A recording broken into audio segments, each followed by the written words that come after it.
सभी वीएलई भाइयों को मेरा नमस्कार। आज की मुलाकात श्रृंखला में मैं सीएससी उत्तर प्रदेश टीम से नवल शर्मा। हम आज आधार से संबंधित सीएससी के द्वारा जो सर्विसेज दी जाती हैं उस पर चर्चा करेंगे। जैसा कि हमारे वीएलई भाई जो कि बैंक बीसी हैं और उनमें से जिन वीएलई भाई के पास में बीसी होने के साथ साथ आधार यूसीएल की जो सर्विसेज आधार संशोधन का कार्य भी करते हैं, तो हमारा जो सीएससी है, सीएससी के द्वारा बैंक बीसी और यूसीएल वीएलई के माध्यम से आधार संशोधन के जो संबंधित सर्विसेज डिलीवर की जाती हैं उसके संबंध में जो कुछ एक चैलेंजेस जब हम सॉफ्टवेयर पे काम कर रहे होते हैं तो आए दिन आते हैं, तो उससे संबंधित हम आज चर्चा करेंगे कि कैसे उन चैलेंजेस को हम टैकल कर सकते हैं जिससे कि हमारा कार्य जो है अननेसेसरी बाधित ना हो और हम स्मूथली अपने कार्य को कर सकें। तो इसी के क्रम में आज हम बात करेंगे अगले कुछ एक मिनट तक, और आप लोगों के जो भी क्वेरी या फिर जो क्वेश्चंस होंगे उसको हम रिजॉल्व करने की कोशिश करेंगे। जैसा कि मैंने स्टार्टिंग बताया कि हम लोग जो आधार यूसीएल वीएलईज हैं हमारे आधार संशोधन के कार्य करते हैं, तो चूंकि एक ऑनलाइन प्लेटफॉर्म पे हम काम कर रहे हैं, हमारा आधार यूसीएल सॉफ्टवेयर ऑनलाइन वर्क करता है और उसमें ऑथेंटिकेशन का जो मीडियम है वो आइरिस या फिंगर, हम लोग बायोमेट्रिक ऑथेंटिकेशन करते हैं। थोड़ा सा इंटरप्ट करूंगा नवल, ये टोटल फॉन्ट साइज जो है थोड़ा बढ़ा लो, तो पूरे पेज का वर्ड के पेज का फॉन्ट साइज आप बढ़ा लो। हाँ ठीक है सर। हाँ थोड़ा एकदम, हाँ ये ठीक है, अभी ठीक है सर? हाँ ठीक है, ठीक है सर, धन्यवाद।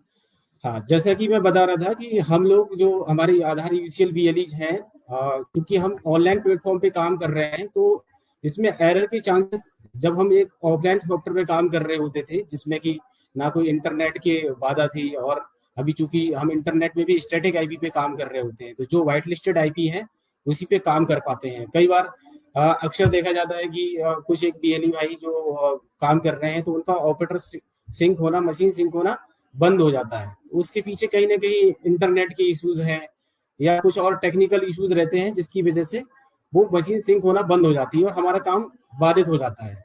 फिर जो रेजिडेंट्स भी आपके यहाँ पे काम कराने आते होंगे वो आपसे झगड़ते होंगे, कहते होंगे भाई कैसा काम कर रहे हैं आप, आए दिन आपका सिस्टम भी बंद रहता है। तो ऐसी समस्याओं को हम कैसे चेक करें और कैसे हम उसका निदान कर सकते हैं अपने एंड से ही, क्योंकि आपके सपोर्ट के लिए हमारे जिले के जनपद स्तर पे डिस्ट्रिक्ट टीम है और यहाँ पे भी स्टेट में हम लोग हैं जो कि आपको सपोर्ट देते हैं अगर कोई भी आपको टेक्निकल इश्यूज आते हैं। अब चूंकि एक लंबे नंबर्स हैं, बड़े नंबर्स पे आप लोग काम कर रहे हो और केवल हमारे आधार यूसीएल बीएलई ही काम नहीं कर रहे हैं, क्योंकि जो आधार का इकोसिस्टम या आधार सॉफ्टवेयर है और उसके बाद जो सर्वर है उस पर जितनी भी रजिस्ट्रार एजेंसीज हैं और आधार एक बड़े लंबे स्तर पे यूज किया जाने वाला डॉक्यूमेंट है, तो ऑथेंटिकेशन का जो आधार का सर्वर है वो एक ही प्लेटफॉर्म है और उसी पे सब हिट करते हैं।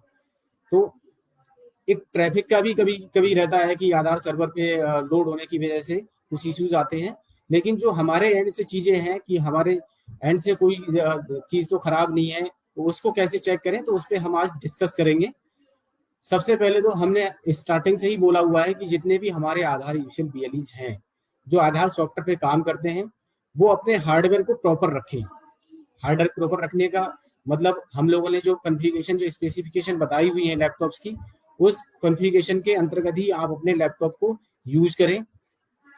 अपने लैपटॉप में जो विंडो आप यूज कर रहे हैं, विंडो 10 यूज कर रहे हैं या विंडो 11 यूज कर रहे हैं, तो उसके विंडो अपडेट्स को आप ऑफ रखें। कई बार क्या होता है, आप आधार सॉफ्टवेयर पे काम कर रहे हो, आप शाम को काम करके बंद करके जाते हो घर और अगले दिन आप जब लैपटॉप ऑन करते हो तो आपका लैपटॉप विंडो अपडेट मांगने लगता है। जब आपका विंडो अपडेट हो जाएगा तो फिर उसके बाद में आपको चैलेंजेस आ सकते हैं, आपका आधार सॉफ्टवेयर काम करना बंद कर सकता है। तो इसीलिए आपको बोला जाता है कि आप विंडो अपडेट है या जो फायरवॉल है उसको आप उसके अपडेट्स को ऑफ रखें, जिससे कि आपके आधार यूजुअल सॉफ्टवेयर पे किसी भी तरह का कोई भी समस्या ना आए। तो सबसे पहली चीज तो बेसिक बात हो गई कि आपको अपना आधार लैपटॉप की जो विंडो अपडेट्स हैं या फायरवॉल है उसको ऑफ रखना है। दूसरा, प्रतिदिन आप जब काम करते हो तो सबसे पहले काम करने से पहले आप चेक कर लें कि आपके सिस्टम का जो टाइम जोन है, टाइम जोन आप, हम चूंकि इंडिया में रह रहे हैं तो हम जनरली अपना जो सिस्टम का टाइम जोन है जो भी यूज करते हैं हम, तो कोलकाता, मुंबई, चेन्नई टाइम जोन रहता है और उसके एज पर ये टाइम जोन जो करंट टाइमिंग इंटरनेट की रहती है, आप जहाँ पे भी काम कर रहे हो, क्योंकि हम यूपी में काम कर रहे हैं, यूपी क्या पूरा इंडिया में ही लगभग टाइम जो है वो एक ही सर्वर रहता है, इंटरनेट से कनेक्टेड रहता है। तो आप अपने सिस्टम का जो टाइम जोन के साथ साथ अपने सिस्टम का टाइम चेक कर लें। अगर आपके सिस्टम का टाइम कुछ भी 1-2 मिनट आगे या पीछे है, आप अपने मोबाइल से, क्योंकि अभी आप सब लोग स्मार्टफोन यूज करते हैं, तो आपके मोबाइल में इंटरनेट से टाइम सिंक रहता है। तो आप चेक कर लो कि आपके मोबाइल में जो के सिस्टम में भी वही टाइम है। अगर उस टाइम में आपको कुछ एक मिनट का अंतर लग रहा है, तो प्लीज आप सिस्टम के अपने लैपटॉप के टाइम सेटिंग में जाइए और उसको इंटरनेट से सिंक कर लीजिए, इंटरनेट टाइम जोन से सिंक कर लीजिए। तो आपका जो टाइम है वो एग्जैक्ट जो है, चूंकि जो आधार सर्वर है वो आधार सर्वर इंटरनेट टाइम जोन से मैच टाइम रहता है तभी वर्क करेगा। अगर आपका टाइम 1-2 मिनट भी पीछे रहेगा तो फिर आपका ऑपरेटर सिंक नहीं होगा और आपको मैसेज दिखाई देगा ऑपरेटर सिंक फेल्ड।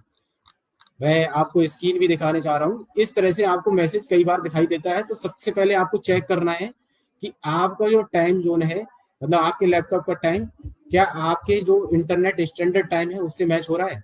अगर नहीं है तो आप प्लीज सबसे पहले उसको चेक करिए और उसको सिंक करके आप मैच करिए, आपका टाइम लैपटॉप को मैच होना चाहिए।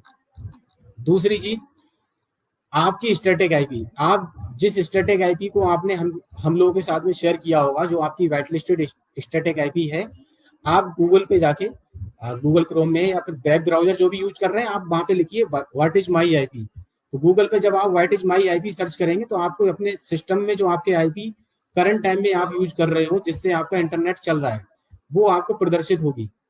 आपको जो स्टैटिक आईपी आपकी स्क्रीन पे प्रदर्शित हो रही है, आप इस चीज को चेक करिए, क्या आपने जब वेंडर से, जिस भी आईएसपी से आपने इंटरनेट कनेक्शन लिया था, तो उस टाइम पे जो उसने आपको आईपी प्रोवाइड कराई थी, क्या सिस्टम पे आज की डेट में भी वही आईपी आ रही है।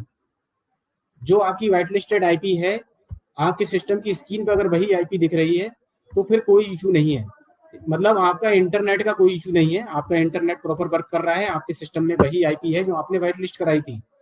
अल्टिल अनलेस अगर कोई भी किसी वजह से आपकी आईपी चेंज नहीं हुई है, तो आपको इंटरनेट की वजह से फेल टू सिंक ऑपरेटर की समस्या का सामना नहीं करना पड़ेगा। अगर इन केस वेंडर की तरफ से आईपी चेंज हो गई, कुछ बीएलईज बोलते हैं नहीं सर हमने आईपी चेंज नहीं कराई है, तो आप चेक करें। अगर वहां पे चेंज दिख रही है आपको आईपी, आपने जो स्टार्टिंग में हम लोगों के साथ शेयर की थी, स्क्रीन पे कुछ और आ रही है, तो तुरंत आप अपने वेंडर से बात करें और वेंडर को अवगत कराएं। चूंकि आपने उससे स्टैटिक आईपी का कनेक्शन लिया है, तो फिर आईपी कैसे चेंज हो गई। हो सकता है वेंडर के एंड से कुछ चेंजेस किए गए हों, इसलिए आपकी आईपी चेंज हो गई है। वेंडर से आप कंसल्ट करेंगे, अगर वेंडर आपका जो आईपी आपकी पहले थी उसको दोबारा से आपको प्रोवाइड करा देगा और आपके सिस्टम पे वही आईपी आ जाएगी, तो आपका फेल टू सिंक ऑपरेटर की समस्या सॉल्व हो जाएगी, आपको परेशान नहीं होना पड़ेगा। इन केस अगर वेंडर बोलता है कि हाँ कुछ वजह थी, इस वजह से मेरी तरफ से आईपी चेंज हो गई है, आपने, हो सकता है कई बार आप लोग रिन्यूअल कराते हो आईपी का, क्योंकि ईयरली आप लोगों को कुछ ना कुछ स्टैटिक आईपी का चार्जेस देने होते होंगे। तो कई बार जब आईपी का आप रिन्यूअल कराते हो, जो भी उसका ईयरली प्लान है आपने ले रखा है, उस ईयरली प्लान के या मंथली प्लान के अकॉर्डिंग साल में एक बार जो स्टैटिक आईपी के चार्जेस जाते हैं, तो हो सकता है उस रिन्यूअल के टाइम पे उसकी तरफ से आईपी चेंज कर दी गई हो और आपको बताया नहीं उसने, तो आपको आईपी चेक कर लेनी है इस केस में, अगर आपका फेल टू सिंक ऑपरेटर आता है विद सर्वर लिख के। ठीक है, अगर वेंडर बोलता है कि मैं वही आईपी दे रहा हूँ या मैं अपनी तरफ से आईपी चेंज नहीं कर पाऊंगा, आपको इसी आईपी पे काम करना पड़ेगा। अगर आपको उसी आईपी पे काम करना पड़ेगा जो चेंज हो गई है, तो फिर आप हमें स्टैटिक आईपी जो चेंज आपकी हो गई है उसको व्हाइट लिस्ट कराने के लिए हमारे साथ में शेयर करेंगे और हम आपकी आईपी दोबारा से व्हाइट लिस्ट कराएंगे, आपकी मदद करेंगे इस केस में। यहाँ पे आपको एक थोड़ी सी चीज देखने वाली ये है कि fail to sync operator with server, और एक आपको स्क्रीन कई बार दिखाई देगी fail to sync operator due to network error. अगर नेटवर्क एरर लिख के आ रहा है, जो एरर टाइप है, दो तरह के एरर टाइप आते हैं जब आपका ऑपरेटर सिंक होना बंद हो जाएगा। एक तो आपको दिखाई देगा कि fail to sync operator due to network error, और एक दिखाई देगी आपकी स्क्रीन सीधा सिंपल सा लिख के आएगा fail to sync operator with server. With server वाले केस में आपको आईपी चेक करनी है कि आईपी चेंजेस तो नहीं हुए हैं कुछ किसी तरह से, और अगर आपको ड्यू टू नेटवर्क एरर लिख के आ रहा है तो उस केस में आपको चेक करना है हो सकता है आपकी विंडो अपडेट हुई होगी, विंडो अपडेट हुआ है या किसी तरह का आपके सॉफ्टवेयर में अपडेट हुआ है। कई बार वर्जन अपडेट होता है, तो वर्जन अपडेट होने पर भी आपको ड्यू टू नेटवर्क इशू आपको लिख के आएगा और फेल टू सिंक ऑपरेटर दिखाई देगा, आपको आपका ऑपरेटर सिंक होना बंद हो जाएगा। तो इस केस में आपको सिंपल से क्या करना है, प्रॉक्सी फाइल, जिस प्रकार आप लोगों ने जब आप अपनी मशीन रजिस्टर फर्स्ट टाइम कराई होगी, तो उस समय आपने प्रॉक्सी फाइल को जो आधार एनरोलमेंट क्लाइंट में जाके CONF नाम से फोल्डर होता है, उसके अंदर प्रॉक्सी डॉट प्रॉपर्टीज नाम से एक फाइल रहती है, उसको रिप्लेस कराते हैं हम फर्स्ट टाइम में। क्योंकि आप लोग स्टैटिक आईपी, एक व्हाइट लिस्टेड आईपी पे काम कर रहे हो, तो उसको जो प्रॉक्सी सर्वर है उससे आपको जो एक प्रॉक्सी फाइल शेयर की गई है, उसको जब तक आप रिप्लेस नहीं करेंगे तब तक आप काम नहीं कर पाते हो। तो वहां पे आपको जाके सिंपल सा जो प्रॉक्सी फाइल हम लोगों के द्वारा CSC नेटवर्क के द्वारा आपको शेयर की गई है, उस आईपी को रिप्लेस करा देना है। जब आप वो आईपी रिप्लेस कर दोगे, तो आपकी जो मशीन है fail to sync operator detail due to network issue के कारण सिंक नहीं हो रही थी, वो सिंक होना शुरू हो जाएगी। तो दो तरह के ऑपरेटर सिंक करते समय एरर्स आते हैं। एक केस ये भी हो सकता है कि आपने अपना लैपटॉप चेंज किया, हमसे नया लैपटॉप रजिस्टर कराया है, या आपने फर्स्ट टाइम भी लैपटॉप रजिस्टर कराया है, और इन केस आपका L2 प्रोसेस जो है वो सक्सेसफुल नहीं हो पाया है, तब भी आपको जो ये फर्स्ट वाली स्क्रीन है, fail to sync operator with server, ये स्क्रीन आपको प्राप्त होगी। तो फेल टू सिंक ऑपरेटर जो स्क्रीन आती है, उसके 2-3 रीजन हो सकते हैं। या तो आपका जो सिस्टम का टाइम है वो आपका कुछ जो है वेरी कर रहा है इंटरनेट टाइम जोन से, हो सकता है। कई बार हम लोग चेक करते हैं तो कई बार सिस्टम के टाइम जो है आगे भी चल रहे होते हैं। जैसे प्रेजेंट टाइम में बात करें अभी, तो 4:16 है, 4:16 होना चाहिए, तो हम लोग जब रिमोट पे देखते हैं तो वहां पे 4:20 हो रहा होता है। तो प्लीज आपको टाइम चेक कर लेना है। तो ये पहला रीजन हो सकता है ऑपरेटर सिंक ना होने में। दूसरा रीजन, आपकी जो प्रॉक्सी फाइल वाला जो एरर मैंने आपको बताया, ये अगर प्रॉक्सी फाइल आपकी काम करना बंद कर दिए, तो वहां पे आपको नेटवर्क इशू लिख के आएगा। कुछ BLE थोड़े जो BLE नॉलेज रखते हैं कुछ आधार से, तो वो कई बार बोलते हैं कि सर प्रॉक्सी रिप्लेस कर दीजिए, हमारा ऑपरेटर सिंक नहीं हो रहा है। तो प्रॉक्सी वाला जो इशू है वो किस टाइम पे होना है, जब नेटवर्क इशू लिख के आएगा, ठीक है। और अगर L1 के बाद में आपकी मशीन रजिस्टर हुई थी, L2 प्रोसेस कंप्लीट नहीं हुआ है, तो आपको ये विंडो प्राप्त होगी। उस केस में भी आपका ऑपरेटर सिंक नहीं होता है। तो आप लोगों को कई बार हम लोग जब आपका L1 होता है तो मेल करते हैं कि आपका L2 प्रोसेस सक्सेसफुल हो गया है, आप प्लीज अपना काम स्टार्ट करें, ठीक है। तो अगर उसके बावजूद भी आपको ऑपरेटर सिंक नहीं होता है, तो प्लीज हम लोग के साथ में चेक कराएं। पहले जो चीजें मैंने बेसिक सी चीजें बताई, उस चीज को चेक कर ले। अगर वो चीजें ठीक हैं, तो फिर हम लोगों को रिमोट पे चेक कराएं। हो सकता है जो आपकी मैक आईडी और आपकी स्टेशन आईडी, क्योंकि जो L2 है, L2 प्रोसेस में मैक आईडी और आपकी स्टेशन आईडी को मैप किया जाता है आधार सर्वर से। उस समय पे कुछ एक अगर चेंजेस रहे होंगे तो सक्सेसफुल कई बार जो है नहीं हो पाता है, तो उस वजह से भी आपकी मशीन सिंक नहीं होगी। तो प्लीज इस चीज को चेक करा लेंगे। इसके आगे एक एरर नॉर्मली हम लोग ने देखा है, कई बार आता है, आप लोगों को फेस करना पड़ता है कि आप लोग काम कर रहे होते हो और आप कल शाम तक आपने काम किया, और या कई बार आप दिन में ही काम कर रहे थे, एक बार आपका क्लाइंट बंद हुआ और दोबारा से आपने क्लाइंट खोला, तो आपको लिख के आएगा your client has been is blocked for enrolment. इसका मतलब सिंपल सा ये है, इसमें लिख के भी आता है कि कई बार आप लोग आधार सर्वर पे, आधार सॉफ्टवेयर पे काम कर रहे हो, तो आधार सॉफ्टवेयर पे हम लोग हमेशा मना करते हैं कि आधार सॉफ्टवेयर अगर आपका खुला हुआ है, ओपन है उसकी विंडो, आपने लॉगिन किया हुआ है, आप बैकएंड से कोई भी सॉफ्टवेयर अनइंस्टॉल या इंस्टॉल कर रहे हो, कई बार प्रिंटर का आप ड्राइवर इंस्टॉल कर रहे होते हैं, या आप किसी भी आपकी आयरिस डिवाइस काम करना बंद कर दी तो उस समय आप इंस्टॉल कर रहे हैं, या आप फिंगरप्रिंट डिवाइस इंस्टॉल कर रहे हैं, या कोई भी और भी सॉफ्टवेयर या डिवाइस को आप इंस्टॉल कर रहे होते हैं, उस टाइम में अगर किसी भी तरह का कुछ चेंज मशीन कोड से संबंधित होगा, उसकी कॉन्फ़िगरेशन में कुछ चेंजेस अगर हार्डवेयर में होगा, तो आप दोबारा, या फिर आपका जो क्लाइंट है हैंग हो गया उस बीच, जिस टाइम पे आप किसी भी तरह का कोई भी सॉफ्टवेयर इंस्टॉल कर रहे थे, अगर आपका क्लाइंट हैंग होता है और दोबारा से आप उसको री लॉग इन करते हैं, तो ये विंडो आपको दिखाई देती है कई बार, your client is blocked for enrolment.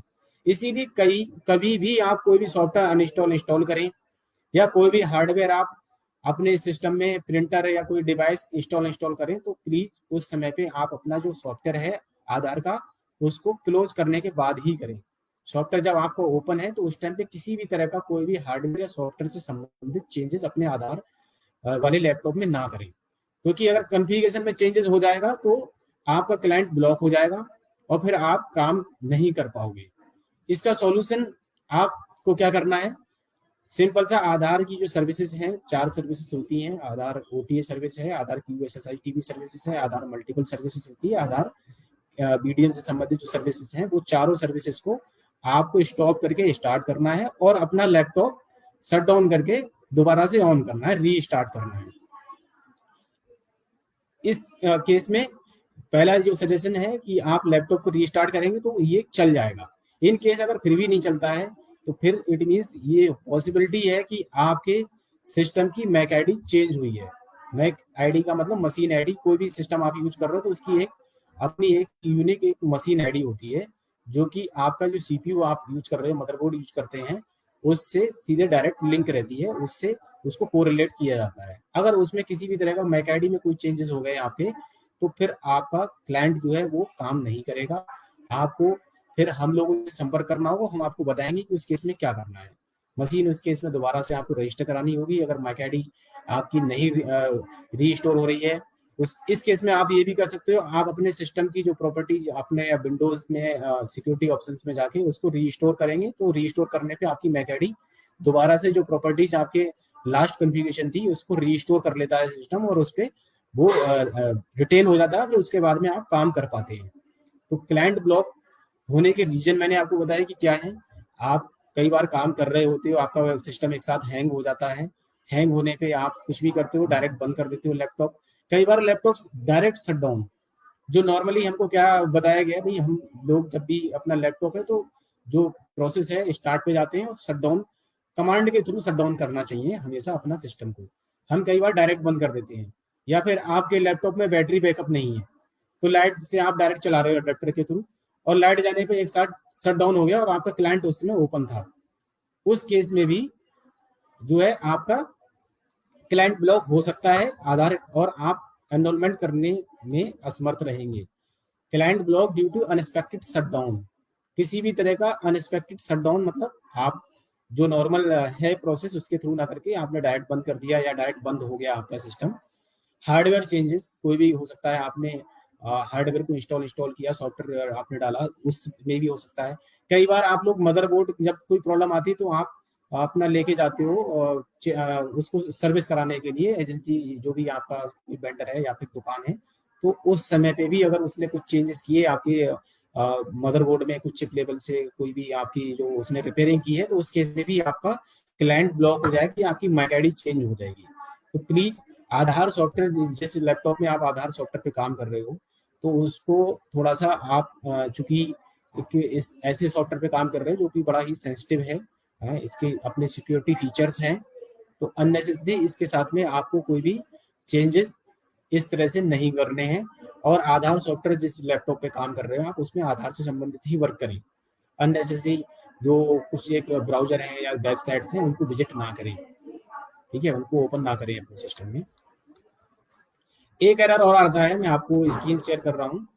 आप लोग देखते हो कई बार आप लोग आप काम कर रहे हो, अगले दिन काम करने आए तो वहां पे आपने ऑपरेटर सिंक वाला पेज भी ओपन हो गया। ऑपरेटर सिंक पेज ओपन होने के बाद में ओटीपी आता है, ओटीपी डाल के आप लोग वेरीफाई करते हो, तो ओटीपी वेरिफिकेशन के टाइम पे आपको दिखाई देता है client error, sync operator sync failed due to client error. इस केस में क्या करना है आपको, जो आपका आयरिस मंत्रा का ड्राइवर है, आप लोग आयरिस जो डिवाइस है वो जनरली सभी लोग हमारे जितने भी यूजुअल भाई हैं वो सब मंत्रा डिवाइस यूज कर रहे हैं, तो आपको सिंपल से क्या करना है इस केस में, इन केस अगर आपका ओटीपी वेरिफिकेशन वाले पेज पे operator sync failed due to client error अगर आ रहा है तो उसमें आपको आयरिस मंत्रा का ड्राइवर दोबारा से कंट्रोल पैनल में जाके अनइंस्टॉल करके इंस्टॉल करना है। आपकी ये प्रॉब्लम यहाँ से जो आप फेस कर रहे थे वो रिजॉल्व हो जाएगी, आपको अननेसेसरी परेशान नहीं होना पड़ेगा, आपका कार्य बाधित नहीं होगा। एक सबसे ज्यादा हम लोग के पास में क्वेरी आती है और आप लोग कॉल करते हो एक चीज के लिए, जिसमें मेजर जो हम लोग अभी पिछले कुछ एक समय से देख रहे हैं, या कई बार आप लोगों की विंडो अपडेट होता है या फिर सॉफ्टवेयर अपडेट भी होता है, सॉफ्टवेयर के वर्जन जब भी अपडेट होते हैं, जैसे अभी प्रेजेंट टाइम में 173, 174, 175 पर भी कुछ हमारे यूजर भाई हो सकता है काम कर रहे होंगे। तो उस टाइम पीरियड पे क्या होता है, आपका जब सॉफ्टवेयर अपडेट हुआ या विंडो अपडेट हुई, या जो चेंजेस मैं अभी पिछले उसमें बता रहा था कि अनएक्सपेक्टेड शटडाउन किसी भी वजह से, कोई भी रीजन हो सकता है, या कई बार जो टाइम जोन की मैं प्रॉब्लम बता रहा था उसकी वजह से भी आपका क्लाइंट जो है ऑटो हाइड होना शुरू हो जाता है। मतलब जो लॉगिन पेज है आपका, आप जो आधार एनरोलमेंट क्लाइंट आपके डेस्कटॉप पे रहता है, आप उसको डबल क्लिक करते हो तो ओपन करने के बाद में आपका यूजर नेम डालने वाली विंडो आती है नॉर्मली जब आप काम कर रहे होते हो। लेकिन आपने जब डबल क्लिक किया तो आपकी वो विंडो नहीं आ रही है, लॉगिन पेज नहीं आ रहा है। क्या हो जा रहा है, बस पेज आता है, थोड़ी देर खुलेगा और बंद हो जाता है, या पेज आपके सामने बस दिखता है सेटिंग अप ट्रांसलेशन, इस तरह से लिख के आता रहता है बस, लेकिन लॉगिन पेज नहीं आता जिसमें कि आप अपनी यूजर आईडी डालते हो, अपनी ऑपरेटर आईडी डाल के लॉगिन करते हो। तो ऑटो हेड या पेज ना खुलने पर आपको क्या करना है उस केस में, आपको सिंपल सा, देखिए मैं जो ये प्रोसेस बता रहा हूँ आपको, आप जितने भी हमारे बीएलई भाई हैं, कुछ ऑपरेटर्स हैं जो कि बहुत समय से काम कर रहे हैं, वो इतने यूजर फ्रेंडली हैं सॉफ्टवेयर के प्रति, ये वाला जो स्टेप बता रहा हूँ बाकी मैंने बताया आपको वो नॉर्मल है, आप कर सकते हो उनको चेक। लेकिन ये जो मैं आपको थोड़ा सा अभी बताने जा रहा हूँ इसमें थोड़ी सी कुछ टेक्निकलिटी है, अगर आप स्टेप बाय स्टेप चीजों को फॉलो नहीं करोगे तो हो सकता है आपके आधार सॉफ्टवेयर में कुछ और भी इश्यूज आपको फेस करने पड़ सकते हैं। तो इस केस में अगर आपका सॉफ्टवेयर ऑटो हाइड हो रहा है, ओपन नहीं हो रहा है, तो उसके इस वाले प्रोसेस को रिक्वेस्ट रहेगी सभी बीएलई भाई से, आप इस प्रोसेस को अच्छे से समझ लें तभी कर पाए। अननेसेसरी आप इसको ट्राई नहीं करेंगे ज्यादा। अगर अगर आपने ये एक बार प्रोसेस फॉलो कर लिया उसके बाद भी नहीं हुआ तो प्लीज हमारे जनपद में टीम है, डीएमडीसीज हैं, उनको बताइए अपनी प्रॉब्लम, वो हमारे साथ में शेयर करेंगे, या हम लोगों के साथ में डायरेक्ट भी आप कॉल करते हो, हम लोग आपसे बात करते हैं, आपके साथ में टच में रहते हैं, तो हमारे साथ में शेयर करें अगर आपका सॉफ्टवेयर ऑटो हाइड हो रहा है, या अपने डिस्ट्रीब्यूटर्स के साथ में संपर्क करें। बाकी मैं अभी आपको बताने जा रहा हूँ तो इस प्रोसेस को समझ लें कि इस प्रॉब्लम का सॉल्यूशन कैसे करना है। इसके लिए आपको आधार एनरोलमेंट क्लाइंट जो कि सी ड्राइव में आपके रहता है, उसमें आपको जाने से पहले सबसे पहले आपको सर्विस में जाना है। सर्विस में जाके, क्योंकि जो भी आधार पे काम कर रहे हैं हमारे बीएलई भाई सब अवेयर हैं कि सर्विस कहाँ से ओपन की जाती है। आप स्टार्ट पे जाते हो, वहां जाके सर्विस लिखते हो, सर्विस लिखने के बाद में आपको इस तरह से एक विंडो प्राप्त होती है जिसमें कि आपको आधार से संबंधित स्टार्टिंग में 4 सर्विसेज मिलती हैं, दिखाई देगी आपको। आधार एनरोलमेंट क्लाइंट सर्विस, आधार मल्टीपल डिवाइस, आधार क्यूएसएसआई टीवी और आधार ओटीए सर्विस भी होती है। यहाँ पे जो स्कीम मैं दिखा रहा हूँ आधार ओटीए सर्विस नहीं दिख रही है, लेकिन आधार ओटीए सर्विस भी रहती है। यहाँ पे आपको सबसे जो अहम बात है इस केस में क्या करना है, आधार क्यूएसएसआई टीवी जो सर्विस है उसको स्टॉप करना है। नॉर्मली आपको स्टार्ट मिलेगी वो सर्विस, आपको यहाँ पे जाके स्टॉप करना है। स्टॉप करने के बाद में यहाँ पे स्टार्ट दिखने लगेगा आपको, यहाँ पे जो मैं बताने जा रहा हूँ यहाँ स्टार्ट दिखेगा, तो आपको स्टार्ट नहीं करना है, स्टॉप करना है। और स्टॉप करने के बाद आपको सी ड्राइव में जाना है। आधार एनरोलमेंट क्लाइंट में आपको डेटा नाम से फोल्डर मिलेगा, डेटा के अंदर आपको एलबीएस फोल्डर मिलेगा, ठीक है। एलबीएस फोल्डर के अंदर आपको क्या करना है, एलबीएस फोल्डर को वहीं पे कॉपी करके पेस्ट कमांड देनी है। जब आप कॉपी करके पेस्ट कमांड देते हो तो ये इस तरह से डेटा नाम से फोल्डर आपको मिलेगा।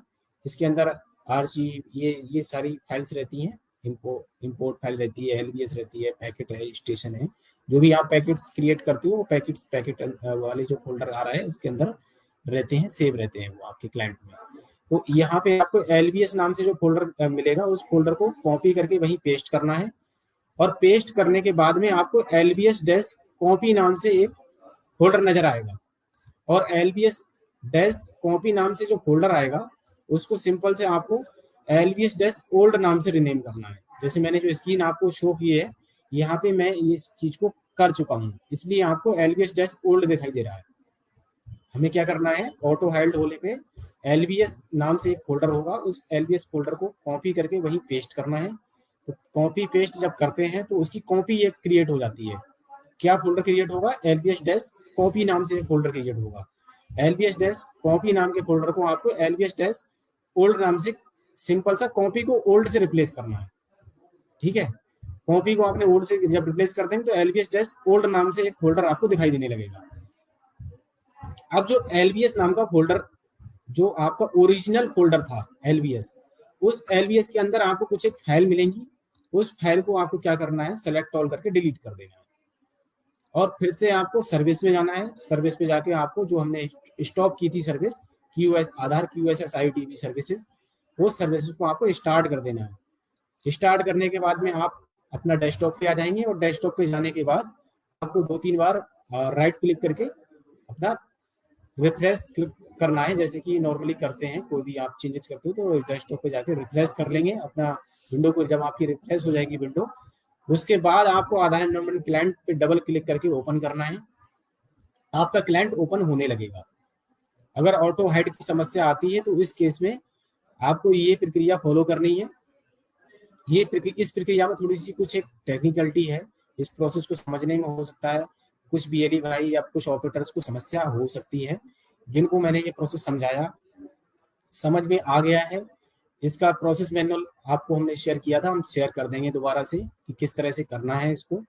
तो ये एक आम बात है, ये प्रॉब्लम बहुत आती है हम लोगों के पास में। प्रतिदिन आप समझने की कोशिश करिए, जितने भी हमारे आधार ऑपरेटर काम कर रहे हैं, 10 से 15 केसेस नॉर्मली इस तरह से हमारे पास आते हैं। और पता नहीं कितने हमारे ऑपरेटर भाई ऐसे हैं जिनको ये समस्या आती है, वो परेशान रहते होंगे, कई बार खुलता है नहीं खुलता है। तो इसलिए मैंने इस प्रोसेस को आपको बताया कि आपका अननेसेसरी काम बंद ना हो, आपको ज्यादा कहीं परेशान नहीं होना पड़ेगा, कहीं कॉल नहीं करनी है। आप कुछ एक बेसिक जानकारी, आप जिस सॉफ्टवेयर पे काम कर रहे हो, आप जिस प्लेटफॉर्म पे काम कर रहे हो, अगर आप उससे संबंधित बेसिक जानकारी रखेंगे तो आपको अननेसेसरी परेशान नहीं होना पड़ेगा, आपके रेजिडेंट परेशान नहीं होंगे। क्योंकि आप जो काम कर रहे हो एक बड़ा ही लोगों की सर्विस वाला, सिटीजन को सर्विस दे रहे हैं। अगर छोटी छोटी चीजों पे आपका काम बंद हो जाएगा, जो इनकी आप खुद भी अपने आप से चेक करके चीजों को सही कर सकते थे, तो अननेसेसरी आपके रेजिडेंट परेशान होंगे। रेजिडेंट परेशान होंगे, वापस जाएंगे। और एक बार कोई रेजिडेंट अगर 2-3 बार वापस चला जाता है, कोई रेजिडेंट आया, आपने बोला कल आ जाइए, कल आया तो कल भी काम नहीं हुआ, 2 दिन बाद आता है तो 2 दिन बाद फिर काम नहीं होता है उसका, तो फिर उस केस में क्या होता है ना, आप फेस वैल्यू खराब होती है, फुटफॉल खराब होगा। आपके यहाँ पे जो लोग काम कराने आ रहे हैं वो जाके 2 लोगों को और ही बताएंगे, भैया वहां जाते हैं तो उनका हमेशा सिस्टम खराब ही रहता है। तो प्लीज थोड़ा सा अपनी नॉलेज को हम अपडेट रखें, चीजों को समझ के काम करेंगे तो हमारी प्रोडक्टिविटी बढ़ेगी और लोगों को विश्वास हमारा बना रहेगा। ठीक है, तो ये जो कुछ एक पॉइंट्स हमने आपको बताए, उसका थोड़ा सा बताने का पर्पज यही था। हम लोग बाकी आपको चीजें बताते रहते हैं, बहुत सारे डॉक्यूमेंट से संबंधित जो भी अपडेट्स आते हैं, ग्रुप्स बने हुए हैं हमारे, वो ग्रुप्स में आपको बताते रहते हैं, जो भी नई नई चीजें आती हैं आपके साथ में हम शेयर करते हैं। और प्लीज थोड़ा विजिलेंट रहें, आपके आसपास कोई भी अगर दिखता है कि भी गलत तरीके से कोई काम करने की कोशिश कर रहा है, क्योंकि आधार यूसीएल, आधार संशोधन अगर प्रॉपर बात करें और यूसीएल की बात करें तो यूसीएल सॉफ्टवेयर पे केवल हमारे जो सीएससी बीएलई हैं, और सीएससी बीएलई भी वो जो बैंक बीसी हैं, और बैंक बीसी में भी जिसको हमने काम दिया है, जो ऑथराइज हैं, जिनका मशीन हमने लैपटॉप रजिस्टर किया है, जो ऑथराइज्ड है सीएससी की तरफ से यूसीएल पे काम करने के लिए, तो यूसीएल सॉफ्टवेयर केवल उन्हीं के द्वारा चलाया जाता है।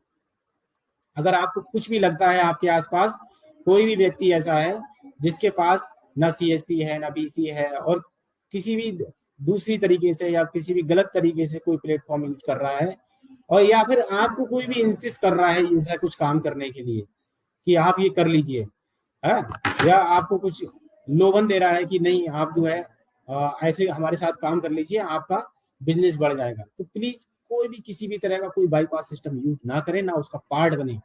और प्लीज अगर कोई अभी आपके नॉलेज में ऐसी चीजें आती हैं तो हमारे जनपद पे डीसीडीएम्स हैं, हमारे डिस्ट्रिक्ट टीम है, उनके साथ शेयर करें तुरंत, या हमारे साथ में शेयर करें। हमारे नंबर्स आप लोगों के साथ में, मेरा नंबर भी आप सभी बीएलई भाई के पास है, तो प्लीज हम लोग के साथ में शेयर करें। क्योंकि सीएससी ने आधार के साथ में बड़े लेवल पे काम किया है, और हम लोग लगभग 8 से 9 साल से ज्यादा हो गए, लगभग 10 साल होने का है आधार सर्विस के साथ में जुड़े हुए हैं। यूआईडी अथॉरिटी के द्वारा हमको ये काम, बीच में कुछ एक चीजें दिक्कत परेशानी आई तो दोबारा हमको काम दिया गया, क्योंकि विश्वास है सीएससी और हमारे जो बीएलई भाई हैं उनके साथ में एक विश्वास वाला पार्ट जुड़ा हुआ है। तो प्लीज हमारी जिम्मेदारी है इस विश्वास को बनाए रखना, जो कि हमें सरकार अथॉरिटी के द्वारा दिया गया है। जो जिम्मेदारी से हमें काम करना है और किसी भी रेजिडेंट से उसको मिसगाइड नहीं करना है और ओवर चार्जिंग नहीं करनी है। जो भी निर्धारित शुल्क है, प्लीज 50 रुपए शुल्क है। आधार संशोधन से संबंधित किसी भी तरह का कोई भी संशोधन करते हैं आप, उसका नाम, पता, डेट ऑफ बर्थ चेंज करते हैं। अभी डॉक्यूमेंट अपडेट की सर्विस भी रिसेंटली एड ऑन हुई है, तो आधार डॉक्यूमेंट अपडेट पे भी आप लोग काम कर रहे हैं। तो इन सभी सर्विसेज का एक फिक्स चार्ज 50 रुपए निर्धारित शुल्क है, वही आपको लेना है। ठीक है, मिसगाइड नहीं करना है किसी भी रेजिडेंट को कि हम आपको प्रिंट आउट भी करके दे रहे हैं, हम कुछ और भी बना के दे रहे हैं। आप जो काम कर रहे हैं जिस टाइम पे, आप उसी सर्विस को उसका चार्ज करें। आपने प्रिंट आउट अगर उसका निकाल के देना है, तो जब उसका आधार जनरेट हो जाएगा, रेजिडेंट दोबारा आपके पास आएगा चेक कराने और उसको इनकेस प्रिंट आउट निकलवाना है, तो जो प्रिंटिंग के चार्जेज हैं निर्धारित, उसके भी एक निर्धारित शुल्क है 30 रुपए। कलर कॉपी लेमिनेट करके आपको देनी होती है, तो वो चार्जेज आपको अलग लेने हैं। प्लीज डेमोग्राफिक अपडेट या डॉक्यूमेंट अपडेट से संबंधित जो 50 रुपए चार्ज है, उसको कोरिलेट ना करें जो और सर्विसेज आप देती हो। चूंकि हमारे जितने बीएलई भाई हैं, मल्टीपल सर्विस पे आप लोग काम करते हो। आप हो सकता है ई डिस्ट्रिक्ट की सर्विसेज दे रहे हो, आप बैंकिंग सर्विसेज पे भी काम कर रहे हो, या कुछ और भी आपने ऑनलाइन वर्क कर रहे हैं। तो रेजिडेंट जो भी आपके यहाँ आधार संशोधन का काम कराने आते हैं, स्पेशली आप उनको अच्छे से बताएं, समझाएं कि हमने जो चार्जेस लिए हैं आधार संशोधन का 50 रुपए ही है, वही लिया है। आपने अदर वर्क कराया है तो उसका एक अलग पार्ट है, वो अलग चार्जेज आपने दिए हैं, वो उसके चार्जेज हैं। ठीक है, किसी को, अनजान व्यक्ति को अपना सॉफ्टवेयर या अपना लैपटॉप जो है एनीडेस्क पे ना दें, किसी अन्य बीएलई भाई को भी ना दें प्लीज। अगर आप नहीं जानते किसी बीएलई भाई को या फिर किसी भी अनजान पर्सन को, कोई ग्रुप चला रहा है, कोई कुछ कर रहा है, आप कॉल आता है, तो पहले उसकी ऑथेंटिसिटी चेक कर लें कि वो चीज ठीक है या नहीं है। अगर आपको कोई भी गलत तरीके से प्रलोभन देके कुछ करने की कोशिश कर रहा है, तुरंत हम लोग के साथ में सूचित करें, उसको चेक करें, वेरीफाई कराएं कि ये नंबर ठीक है, इससे कॉल आ रही है। ठीक है, थोड़ा सा लालच में आप लोग जो है अपना काम खराब ना करें प्लीज। अभी कुछ एक पिछले समय में मेजर चेंजेस हुए हैं डॉक्यूमेंट्स को लेके, मैंने पिछले सेशन में आप लोगों को इसके बारे में बताया भी था। अभी चूंकि उस पर कई बार मैं लाइव सेशंस कर चुका हूँ, डॉक्यूमेंट की लिस्ट जब से नया साझा हुई है, उसमें आप पीओआई, पीओए, रिलेशनशिप के प्रूफ हैं, या डेट ऑफ बर्थ से संबंधित किसी को कुछ भी चेंजेस कराने हुआ करते थे, तो वो 4 तरह के जो डॉक्यूमेंट्स हैं उनमें मेजर चेंजेस यूआईडीआई के द्वारा कर दिए गए हैं। प्लीज सभी हमारे जो भी बीएलई भाई, जो ऑपरेटर्स काम कर रहे हैं आधार पे, आधार प्लेटफॉर्म पे जो काम कर रहे हैं सॉफ्टवेयर पे, उनसे अनुरोध है कि उस डॉक्यूमेंट की लिस्ट को जरूर देख लें। अननेसेसरी पुरानी लिस्ट पे अगर आप काम करते रहोगे, अब चूंकि जो डॉक्यूमेंट एरर के बिहाफ पे पेनल्टी है वो भी रिवाइज हो चुकी है। आपकी जानकारी के लिए बता दें, जो पेनल्टी 25 रुपए पर पैकेट हुआ करती थी, वो 1000 रुपए पर पैकेट हो चुकी है। तो प्लीज डॉक्यूमेंट एरर के बिहाफ पे आपकी पैकेट रिजेक्ट ना हो, इससे बचने के लिए आप जो यूआईडीआई के द्वारा डॉक्यूमेंट की लिस्ट शेयर की गई है अपडेटेड, उसको पढ़ लें, समझ लें। अननेसेसरी इस चीज को कंपेयर ना करें कि भाई दूसरा कोई व्यक्ति है वो इसको ले रहा है डॉक्यूमेंट को, तो मैं भी ले लूं। हो सकता है वो गलती कर रहा है, ठीक है, और आपको पता है कि आप जो गलती आज करते हो उसका इफेक्ट आपको तुरंत नजर नहीं आएगा।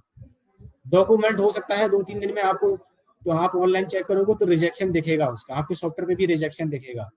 लेकिन आपकी ऑपरेटर आईडी सस्पेंशन की बात करें तो उसमें जब यूआईडीआई उसकी क्यूसी करता है, क्योंकि अब आजकल जो क्यूसी है वो 100% होती है, जो आप डॉक्यूमेंट यूज कर रहे हो रेजिडेंट के, वो 100% चेक किए जा रहे हैं। तो डॉक्यूमेंट एरर के बिहाफ पे जब भी वो क्यूसी होगी, आपने जो पैकेट क्रिएट किया या जनरेट किया है उसकी जब क्यूसी होगी, और मंथली आपके जो रिजेक्शन काउंट हैं, जो एक क्राइटेरिया बनाया गया है, उस क्राइटेरिया को अगर क्रॉस कर रहे होंगे, उस लिमिट को क्रॉस कर रहे होंगे कि नंबर ऑफ रिजेक्शन मंथ में इतने होने चाहिए थे और इस ऑपरेटर के नंबर ऑफ रिजेक्शन मंथ में इतने हो चुके हैं, तो फिर आपकी ऑपरेटर आईडी सस्पेंड होती है और उस सस्पेंशन के अगेंस्ट में नंबर ऑफ पैकेट के बिहाफ पे आपका जो भी प्रोपोर्शन में जो उसकी पेनल्टी है एज पर क्लॉज वो लगेगी। और जो पेनल्टी मैंने जैसा कि बताया कि 25 रुपए हुआ करती थी, वो 1000 रुपए हो चुकी है। तो अभी तक पेनल्टीज आप लोग देखते हो कि जो डॉक्यूमेंट एरर के बिहाफ पे आप लोगों को बहुत कम दिखती होगी, तो वो पेनल्टी, हैवी पेनल्टी आपको फेस करनी पड़ सकती है आने वाले समय में इन फ्यूचर। तो प्लीज सभी ऑपरेटर, सभी बीएलई भाइयों से अनुरोध है कि आप लोग जो डॉक्यूमेंट सजेस्टेड हैं, अपडेटेड लिस्ट यूआईडीआई के द्वारा जारी की गई है, उसको अच्छे से पढ़ लें, समझ लें। कुछ समझने में दिक्कत है, आप लोग हमसे संपर्क कर सकते हो। मैंने कई बार उसके लाइव सेशन भी किए हुए हैं, और आपके साथ में बीसी भी हम आए दिन करते हैं डिस्ट्रिक्ट वाइज, ठीक है, कि इस डॉक्यूमेंट में पहले क्या था अब नहीं। जैसे अगर मैं फॉर एग्जांपल बात करूं, आज की डेट में अगर हम बात करें, एक यूआईडीआई स्टैंडर्ड फॉर्मेट है जो कि आप लोगों ने देखा कि पिछले 2-3 साल से हम लोग यूज कर रहे थे। ये ऐसे कोई रेजिडेंट जिनके पास में कोई भी डॉक्यूमेंट नहीं हुआ करता था, आईडी एड्रेस प्रूफ कुछ भी नहीं होता था, तो उनको भाई चूंकि आधार एक ऐसा डॉक्यूमेंट है जो कि लगभग 1100 से ज्यादा सर्विसेज हैं, 1100 से ज्यादा सर्विसेज हैं, सरकारी या गैर सरकारी, जिसपे कि डायरेक्ट या इनडायरेक्ट वे में यूज किया जाने वाला डॉक्यूमेंट है। और इसके बिना अगर हम देखते हैं तो हम कोई भी सर्विस का लाभ लेने, मतलब लाभ लेने से वंचित रह सकते हैं। तो इस डॉक्यूमेंट को पहुंचाना भी सरकार की जिम्मेदारी थी। तो ऐसे रेजिडेंट जिनके पास कोई डॉक्यूमेंट नहीं हुआ करता था, ID address proof, relationship proof या बीओबी डीओबी से संबंधित, जन्म तिथि से संबंधित कोई डॉक्यूमेंट नहीं था, तो एक स्टैंडर्ड फॉर्मेट जारी किया गया यूआईडीआई के द्वारा कि भैया आप इस पे अपना जो भी गजिस्टर्ड ऑफिसर हैं, एमएलए एमपी हैं, या फिर सभासद हो गए, या फिर आप ग्राम प्रधान हैं, तो इस तरह के लोकल अथॉरिटीज जो होते हैं उनसे आप प्रमाणित करा के ले आते हो, तो आप अपना नया आधार भी बनवा सकते थे लोग, और अपना उसको आईडी एड्रेस प्रूफ दोनों के रूप में यूज किया जाता था। लेकिन अब स्टैंडर्ड फॉर्मेट को आप कुछ एक एक्सेप्शनल केस को छोड़ के केवल एड्रेस प्रूफ के रूप में ही प्रयोग करेंगे। एक्सेप्शनल केस क्या है? एक्सेप्शनल केस भी जो डॉक्यूमेंट की लिस्ट जारी की गई है उसमें लिखा हुआ है क्लियर कट, जो ऑर्फन्स हैं, मतलब जो लोग अनाथालय में रह रहे होते हैं, शरणार्थी होते हैं या अनाथालय में रह रहे हैं, तो उस केस में जो है वहां के जो भी वार्डन है या फिर जो अथॉरिटी है उनके द्वारा अगर आईडी प्रूफ उनके लिए यूज किया जाएगा तो वो यूज कर सकते हैं आईडी प्रूफ में। नहीं तो अब जो जनरली यूज करते थे हम लोग आईडी प्रूफ में इस डॉक्यूमेंट को, तो वो यूज नहीं करना है आपको, केवल एड्रेस प्रूफ में आप इसको यूज कर सकते हैं। Certificate issued on UIDAI standard certificate format is acceptable as a proof of address only। Please सभी ऑपरेटर्स इस चीज को करेक्ट कर लें। अगर वो इनकेस अभी भी इसको आईडी प्रूफ के रूप में ले रहे हैं तो प्लीज इसको अब नहीं लेना है। डॉक्यूमेंट की लिस्ट में आप चेक कर सकते हो, कुछ एक एक्सेप्शनल केस जो मैं बता रहा हूँ 2-3 कैटेगरी है, उस केस में ही इसको यूज करना है। नॉर्मली जनरल रूप में जो हम लोग यूज करते थे, किसी का नाम संशोधन होना है, तो उसमें आपको यूज पीओआई के रूप में नहीं करना है, ये आइडेंटिटी प्रूफ के रूप में यूज अब नहीं होगा। ये मेजर चेंजेस हुए हैं। एग्जाम्पल के लिए आपको मैं कुछ और बता देता हूँ। पैन कार्ड है, जैसे पैन कार्ड हम लोग पहले डेट ऑफ बर्थ के लिए यूज करते थे, किसी की अगर डेट ऑफ बर्थ करेक्शन कराना है तो पैन कार्ड यूज किया जाता था, लेकिन अब पैन कार्ड भी आप लोग यूज नहीं कर सकते। PAN card date of birth के लिए यूज नहीं होगा, केवल नाम में किसी भी तरह का कोई माइनर करेक्शन है तो उस केस में आप यूज कर सकते हैं। तो सभी बीएलई भाइयों से अनुरोध है कि प्लीज आप लोग थोड़ा सा अपनी नॉलेज को अपडेट रखिए, और अपने ट्रांजैक्शंस को बढ़ाने के लिए जो चीजें बताई जा रही हैं समय समय पे आप लोगों को, हम लोग नई नई चीजें कुछ आती हैं, कुछ अमेंडमेंट होते हैं कुछ सर्कुलर में, तो वो भी आप लोगों को शेयर करते रहते हैं। जैसे अगर बात करें कि किस लेवल तक अगर डॉक्यूमेंट्स में कुछ मिस्टेक्स या फिर कमियां हैं तो वो उस चीज को चला सकते हैं, उसके लिए भी मैंने लाइव सेशंस किए हैं कि नाम में कितना डिफरेंस रहेगा तो वो एक्सेप्टेबल है, एड्रेस में कितना डिफरेंस रहेगा तो वो एक्सेप्टेबल होता है। प्लीज जो सर्कुलर या फिर जो डॉक्यूमेंट्स आप लोगों को शेयर किए जाते हैं समय समय पे, उनको आप चेक करें, उनको पढ़ें, रीड आउट करें, ठीक है। तो इन समस्याओं से आप समय रहते निदान पाएंगे और अपने ट्रांजेक्शन्स को भी बढ़ा पाएंगे। आपके यहाँ पे जो रेजिडेंट आते हैं उनके साथ में व्यवहार अच्छा रखें, उनको मिसगाइड ना करें, जो डॉक्यूमेंट्स एक्सेप्ट किए जा सकते हैं उन डॉक्यूमेंट को एक्सेप्ट करें। जैसे फॉर एग्जांपल मार्कशीट वाला बहुत ही ज्यादा कंफ्यूजन आप लोगों को रहता है कि मार्कशीट कौन सी लें ना लें, तो उसमें डॉक्यूमेंट की लिस्ट में आपने देखा होगा मार्कशीट वाले केस में आइडेंटिटी प्रूफ के रूप में कोई भी मार्कशीट जिसपे की फोटो लगा हुआ है, क्योंकि आइडेंटिटी प्रूफ में जो भी डॉक्यूमेंट आप लोग लेते हो, पहली कंडीशन तो ये है कि फोटो के साथ होने चाहिए वो डॉक्यूमेंट। अगर विदाउट फोटो वाला कोई भी डॉक्यूमेंट होता है तो वो आइडेंटिटी प्रूफ के रूप में यूज नहीं किया जा सकता। ठीक है, तो मार्कशीट आप जो भी बोर्ड की द्वारा इशू की हुई मार्कशीट होती है उनको यूज कर सकते हैं, 10th 12th की जो भी, या फिर अगर जो भी मार्कशीट रहती है आप उसको यूज कर सकते हो। बस उसमें कंडीशन ये है कि फोटो वाली मार्कशीट होनी चाहिए। ठीक है, आजकल तो जितने भी मार्कशीट हैं वो सर्टिफिकेट कम मार्कशीट दोनों एक साथ आते, तो उसको फोटो होता है पहले। लेकिन जो अगर बात करें 2000 या 2005 से पहले की जो भी मार्कशीट होंगी वो विदाउट फोटो रहती है। ठीक है, तो आइडेंटिटी प्रूफ के रूप में यूज नहीं हो पाएगी वो। आपको किसी का नाम संशोधन करना है तो फोटो वाली ही मार्कशीट यूज करनी है। मार्कशीट में हम लोग डेट ऑफ बर्थ भी करेक्शन करते थे। डेट ऑफ बर्थ करेक्शन के लिए कंडीशनल कर दिया गया है। आप डॉक्यूमेंट की लिस्ट जब देखेंगे तो वहां पे स्टार लगा रहता है कि आप जो डीओबी से संबंधित अगर मार्कशीट के बिहाफ पे जो भी करेक्शन करने हैं तो उस केस में बिलो 18 अगर कोई रेजिडेंट है तो उस केस में आपको बर्थ सर्टिफिकेट ही यूज करना है। एबव 18 ईयर्स की अगर कोई मार्कशीट लेके आया है, मतलब 18 साल से एबव का कोई रेजिडेंट है और वो मार्कशीट यूज कर रहा है, तो उस केस में आप डीओबी उसकी डेट ऑफ बर्थ करेक्शन कर सकते हैं। लेकिन बिलो 18 है तो फिर आपको उसको रेजिडेंट को डेट ऑफ बर्थ के लिए ही डिमांड करनी है और वो डेट ऑफ बर्थ के लिए आपको उसको सजेस्ट करना है कि वो डेट ऑफ बर्थ लेकर आए। अभी पिछले कुछ एक समय से जो डॉक्यूमेंट अपडेट सर्विस पे हमने बहुत आपसे बातचीत की और बहुत इस पे चर्चा हुई है, इसको लेके यूआईडीआरओ हेडक्वार्टर सब जगह से जो है फॉलो हो रहा है, क्योंकि जिन रेजिडेंट के 10 साल से ज्यादा पुराने आधार कार्ड हो गए हैं ऐसे सभी रेजिडेंट को दोबारा से अपने आधार कार्ड अपडेट कराने की जरूरत है। तो उसके लिए डॉक्यूमेंट्स की नीड्स होती है। डॉक्यूमेंट जो पीओआई है, पीओए हैं, आईडी एड्रेस प्रूफ से संबंधित जो डॉक्यूमेंट हैं उन सभी को उन्हें अपडेट कराना होगा। इसमें आइडेंटिटी प्रूफ में आप जो आइडेंटिटी प्रूफ की लिस्ट है, लिस्ट में जो डॉक्यूमेंट्स आ रहे हैं वो यूज करें। आईडी प्रूफ में जो आ रहा है, एड्रेस प्रूफ में आ रहे हैं, पते से संबंधित जो प्रमाण है वो यूज करें। कुछ एक डॉक्यूमेंट्स ऐसे हैं जो कि दोनों में यूज किए जा सकते हैं, जैसे कि मूल निवास है, कास्ट सर्टिफिकेट है, ठीक है, तो इस वोटर आईडी है। तो इस तरह के डॉक्यूमेंट्स को थोड़ा सा आप लोग अपना ट्रांजेक्शन बढ़ाने के लिए लिस्ट आउट कर लीजिए। अगर हम गांव देहात की बात करें तो गांव देहात में आप लोग देखते होंगे जो हमारे पास में रेजिडेंट आते हैं नॉर्मली, तो रेजिडेंट आप लोकल के ही हो, आपके आसपास में जितने भी जो काम कराने वाले लोग हैं वो आते हैं, तो उनके पास में क्या क्या डॉक्यूमेंट्स की अवेलेबिलिटी हो सकती है। आप चेक करें कि वो डॉक्यूमेंट्स क्या लेकर आए हैं और क्या डॉक्यूमेंट आसानी से उपलब्ध किए जा सकते हैं। ठीक है, जैसे अभी बात हो रही है यहाँ पे आईडी एड्रेस प्रूफ दोनों अपलोड कराने हैं, तो उस केस में आप लोग थोड़ा सा ये चीज देख सकते हो कि जो रेजिडेंट आ रहे हैं यहाँ पे एड्रेस प्रूफ के रूप में स्टैंडर्ड फॉर्मेट लग सकता है। ठीक है, ठीक है, तो फिर वहां पे आप लोग थोड़ा चेक कर लें कि एड्रेस प्रूफ के लिए आप स्टैंडर्ड फॉर्मेट सजेस्ट कर सकते हो उनको, लेकिन आईडी प्रूफ में क्या हो सकता है उनके यहाँ, पैन कार्ड हो सकता है। गांव देहात में जो लोग रहे पैन कार्ड होगा उनके पास में। हाँ, वो अपना पीटीएस वाला अगर फोटो आईडी कार्ड के साथ में राशन कार्ड है उसको यूज कर सकते हैं, अपना पैन कार्ड के साथ में अपना वोटर आईडी यूज कर सकते हैं।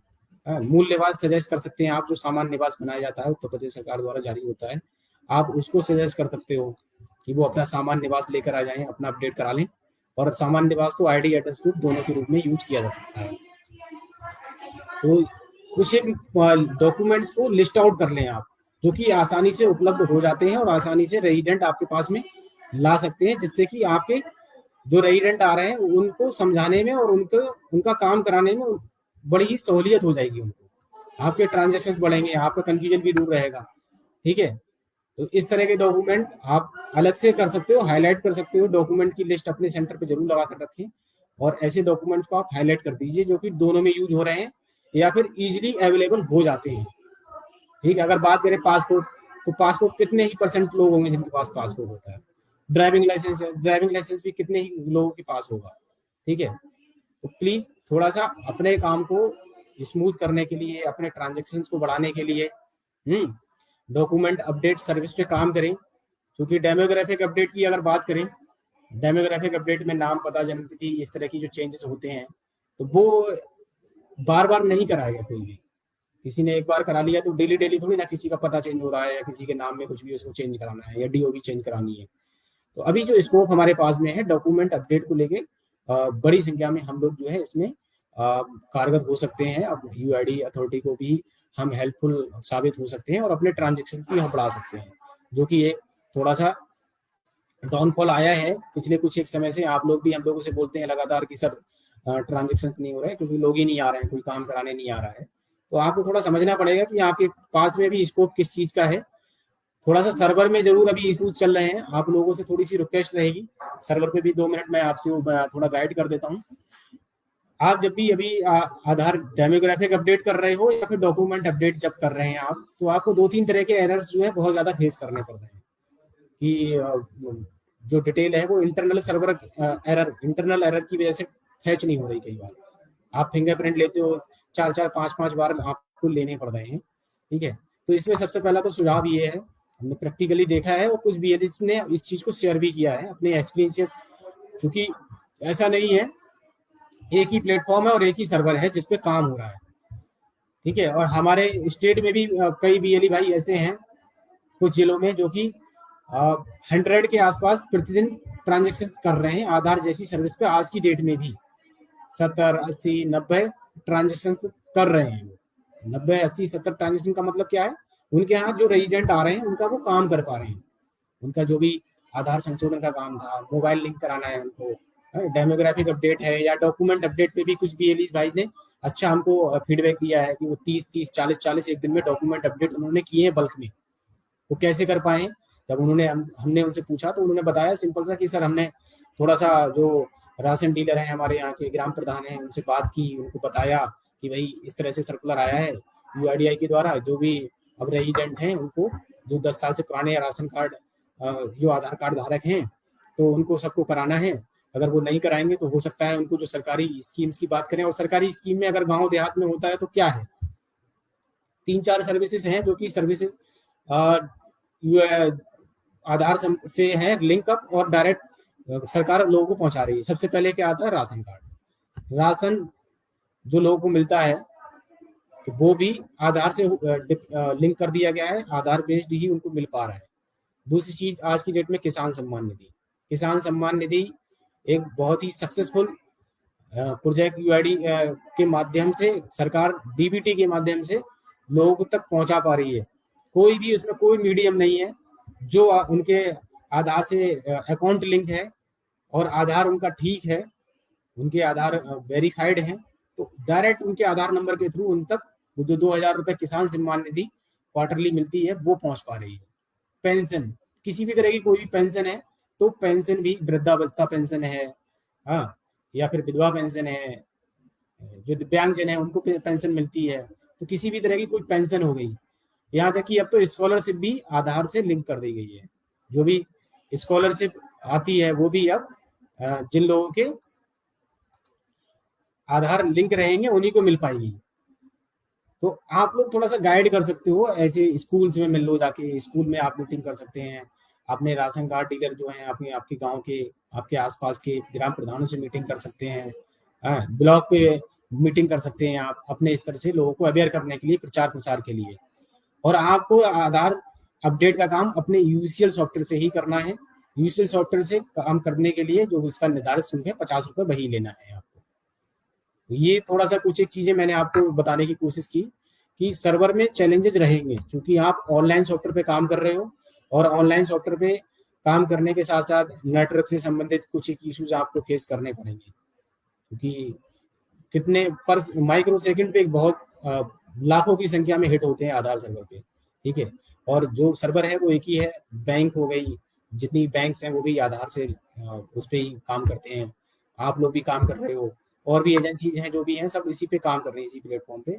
तो चैलेंजेस रहेंगे हमेशा, लेकिन इन चैलेंजेस को थोड़ा सा हमें टैकल करना है कि हम कैसे, उसके बावजूद भी जब हमारे कुछ एक साथी इतना अच्छा काम कर सकते हैं तो हम क्यों नहीं कर पा रहे। आप अपने नेटवर्क की स्पीड देखिए, पहले तो आपके हाई स्पीड नेटवर्क है, अपने स्पीड को चेक करते रहो, अपने जो सर्विस प्रोवाइडर है उससे बात करो। आप अपने सिस्टम में जो टेम्परेरी फाइल्स हैं उन कुकीज आ जाती हैं कई बार, तो उनको डिलीट करते रहो, हाँ, कुछ एक टेम्परेरी फाइल्स हैं तो उनकी वजह से भी कई बार सिस्टम स्लो कर वर्क करने लगता है। ठीक है, तो टेम्परेरी फाइल आप डिलीट करते रहें।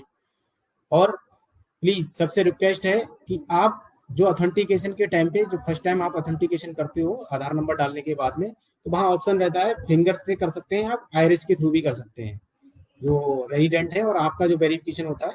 तो उस टाइम पे आप कोशिश करो कि आयरिस का ही प्रयोग करें, क्योंकि आयरिस का जो सक्सेस रेट है वो ज्यादा है एज कम्पेयर टू जो आप फिंगरप्रिंट वाली डिवाइस यूज करते हैं। बायोमेट्रिक ऑथेंटिकेशन में दो चीजें आप लोग यूज करते हैं, फिंगर डिवाइस, आयरिस डिवाइस। तो वहां पे आप फिंगरप्रिंट की डिवाइस की जगह पे आप आयरिस डिवाइस का ज्यादा यूज करें। और फिंगरप्रिंट डिवाइस का जब भी यूज आप एक बार के अलावा दूसरी बार कर रहे हैं, आपने फिंगरप्रिंट कैप्चर किया फिर रेजिडेंट का करते हैं आप, या कई बार रेजिडेंट ने किया फिर दोबारा कैप्चर कर रहे हैं, तो एक बार कैप्चर करने के बाद दोबारा कभी भी कैप्चर कर रहे हैं, कोई भी रेजिडेंट हो गया या आप हैं, दोबारा से फिंगर पुट कर रहे हैं उस पे स्कैनर के लेंस पे, तो एक बार आप अपने उस स्कैनर के लेंस को साफ कर लें। कोई भी आप वहाँ पे क्लॉथ, कोई भी फैब्रिक का टुकड़ा रख सकते हैं और उससे आप उसको साफ कर लें, कॉटन रख लें, कॉटन से साफ करने के बाद ही आप फिंगर उस पर पुट कराएं। ठीक है, कई बार जो आप फिंगर कैप्चर करते हैं तो फिंगर कैप्चर जो लास्ट टाइम किसी भी रेजिडेंट की आपकी होती है, तो फिर दूसरा भी उस पर लगाता है, तो वो उसमें मिसमैच की वजह से भी इंटरनल एरर देगा, वो वहाँ पे ऑथेंटिकेशन सक्सेसफुली नहीं हो पाएगा। तो आप अपने फिंगर डिवाइस का लेंस को क्लीन करते रहें और आयरिस डिवाइस का ज्यादा यूज करें ऑथेंटिकेशन के टाइम पे, जब आप उस समय आधार से रिलेटेड जो भी उसकी डिटेल है उसको फैच कर रहे होते हैं।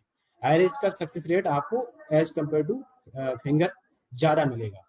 तो ये कुछ एक चीजें हैं जो कि आप एक्सरसाइज करेंगे तो आपको लगेगा कि हाँ, मुझे काम करने में बड़ी ही आसानी हुई और मैं अननेसेसरी ही परेशान हो रहा था और चीजें हो रही हैं। प्लीज सभी बीएलई भाइयों से अनुरोध है, आपको जो सर्विस मिली हुई है ये एक ऐसी सर्विस है जिसमें कि आपको केवल ऐसा नहीं है कि पैसे के लिए ही आपको मिली है, आप काम कर रहे हैं पैसे के लिए काम कर रहे हैं। ठीक है, आपके इसके साथ में बहुत सारी सर्विसेज पे आप देखते होंगे कि आपके ट्रांजेक्शन बढ़ते हैं। कैसे बढ़ते हैं? आपके यहाँ लोग आधार का काम कराने आएंगे तो आपके अगर सेंटर पे और भी सर्विसेज से संबंधित ब्रांडिंग रहेगी प्रॉपर, तो वो सब पढ़ेंगे वहां पे कि अरे यहाँ पे ये भी काम हो जाता है, यहाँ पे आय जाति निवासी बनता है, यहाँ पे पैसे भी निकलते हैं बैंक से। ठीक है, तो आपके बैंकिंग के ट्रांजेक्शन बढ़ेंगे, आपके अदर सर्विसेज के ट्रांजेक्शन बढ़ेंगे। तो आधार सर्विस को आपको जो आपको मिली हुई है, प्लीज इसको मेंटेन करने के लिए, मेंटेन बनाए रखने के लिए डॉक्यूमेंट्स का प्रॉपर यूज करिए, ओवर चार्जिंग बिल्कुल ना करें और अपना सेंटर नियमित खोलें। सुबह 8 बजे से लेकर शाम को 8 बजे तक आप अपने यूजर सॉफ्टवेयर पे काम कर सकते हो। इसको हमने पिछले 8-6-7 महीना हो गया, उससे पहले जो है 9 to 6 वर्किंग थी, लेकिन हमने यूआईडीआई से रिक्वेस्ट करके इस टाइम पीरियड को भी थोड़ा एक्सपेंड किया। सुबह चूंकि आप लोग गांव में काम कर रहे होते हो और गांव में जो लोग काम कराने वाले हैं, कई बार कुछ लोग मजदूर पेशा हैं जो कि डेली कहीं, तो आपके यहाँ पे लेट शाम या फिर अर्ली मॉर्निंग भी कई बार आते हैं। तो रिक्वेस्ट करने पे हमने उसकी टाइम पीरियड को थोड़ा सा जो टाइम लिमिट है उसको बढ़ाया, तो आप सुबह 8 बजे से लेकर शाम को 8 बजे तक काम कर सकते हैं। ठीक है, बहुत सारे हमारे सेंटर्स बीएलई भाई साझा करते हैं हमारे साथ में अपने एक्सपीरियंसेस। शाम को 6-7 बजे भी उनके यहाँ पे लोग काम कराने के लिए खड़े हुए हैं, और कुछ सेंटर ऐसे हैं जो दिन में ही नहीं खोलते हैं। तो प्लीज अपना सेंटर नियमित खोलें और अपना जो काम करने का दायरा है उसको बढ़ाएं। सुबह 8 बजे से लेकर शाम को 8 बजे तक आप काम कर सकते हो, उसका पूरा यूटिलाइज करिए, अपने सेंटर का प्रचार प्रसार करिए, लोगों को सही जानकारी दीजिए और अपने ट्रांजेक्शन को बढ़ाइए। ये आपके लिए इनकम सोर्स तो है ही, साथ में आपके साथ में इसके सर्विस वाला वही पार्ट जुड़ा हुआ है। आप लोगों को सेवा दे रहे हो, एक ऐसी सेवा दे रहे हो जो कि हर किसी को नहीं मिली हुई है। तो मेरा सभी बीएलई भाई से अनुरोध है कि प्लीज आप सब लोग इस पे अपना जो पोटेंशियल जितना है काम करने का उसके साथ में काम करें। और सीएससी ने जिस तरह से अपना नाम बनाया है यूआईडी की नज़रों में, जो हमारा बना हुआ है अपने बीएलई भाई के माध्यम से, हमने जितना भी काम किया है हम हमेशा से अच्छा काम करते आए हैं। तो इसी आशय के साथ में आज की मुलाकात सेशन में यहाँ पे अब आप सभी बीएलई भाई जो भी इस सेशन को देख रहे हैं उनसे इजाज़त चाहूँगा, और सबसे जो भी देख रहे थे उनका इस लाइव सेशन को देखने के लिए बहुत बहुत धन्यवाद। और सबसे यही आशा करता हूँ कि हम सब लोग मिलकर अपने जो भी हमें जिम्मेदारी मिली हुई है एक क्वालिटीफुल काम करेंगे और अपना क्वांटिटी को भी प्रदर्शित करेंगे कि हम क्वालिटी के साथ साथ क्वांटिटी भी दे सकते हैं। हम लोगों को सेवा जो हमको जिम्मेदारी दी गई है वो पूरा अपना परफेक्शन उस पर हम लोगों को खरा उतरना है। धन्यवाद।